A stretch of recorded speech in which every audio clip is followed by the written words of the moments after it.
Rural Radio Network affiliate KRVN might have a new mascot. We are going to take you to the Big Easy. And we'll share an update on the government shutdown. All that and more in this week's edition of Friday 5, which is presented by the Nebraska Corn Board. When a cow numbered 880 makes her way to the chute, it's time to get out the clipper. That's right. Hyannis Vet Service, located in Hyannis, Nebraska, shared this picture with us on social media, saying it's nice when your clients have a good sense of humor too.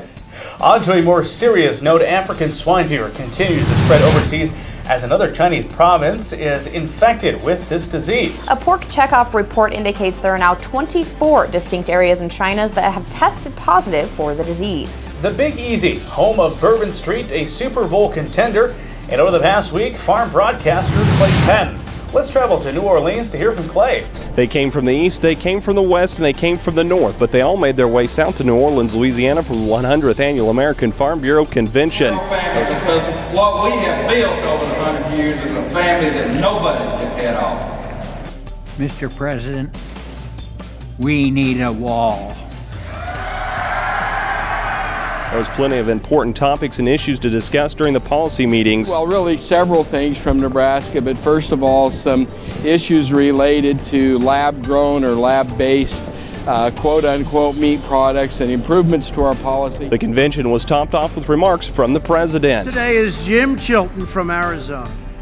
Jim's ranch runs along the U.S.-Mexico border. From the 100th Annual American Farm Bureau Convention in New Orleans, Louisiana, I'm Clay Patton on the Rural Radio Network. Thanks, Clay. Well, one of Nebraska's very own agriculture education program received a national award for its efforts in and out of the classroom. That's right. An ag education program at York Public Schools was one of only 6 programs nationwide to receive the 2018 National Association of Agricultural Educators Outstanding Middle and Secondary Agricultural Education Program Awards.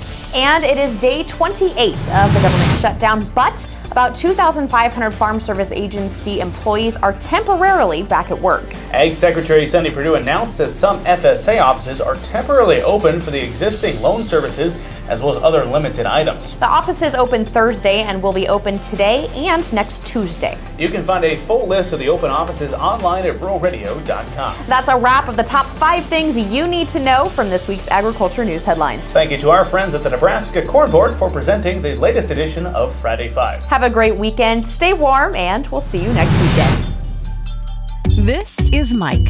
Mike likes his car. Mike likes to save money. And Mike likes to breathe. So Mike fills up with E15 with 15% American ethanol. The clean octane in E15 gives Mike the performance he wants from his engine and the clean air he wants for his family. Better yet, E15 costs less at the pump. Higher octane, cleaner air, lower cost. E15 sure gives Mike a lot to like. Discover E15 with American ethanol.